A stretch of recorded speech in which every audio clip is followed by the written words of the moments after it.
கொடுத்துட்டாங்க. தம்பி, தாத்தா பாட்டி எல்லாத்தையும் பண்ணிட்டா, அப்புறம் நான் என்ன பண்றது? அம்மா ஒன்றும் சும்மாதான் வாங்கி தரல. ஒவ்வொரு வருஷம் பர்த்டேக்கும் அப்பா வரணும்னு அடம் பிடிப்பேன்.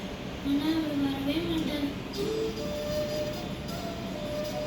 என்னை சமாதானப்படுத்துறதுக்காக நானம்மாவும் தாத்தாவும் இந்த மாதிரி ஏதாச்சும் வாங்கி கொடுத்துருவாங்க.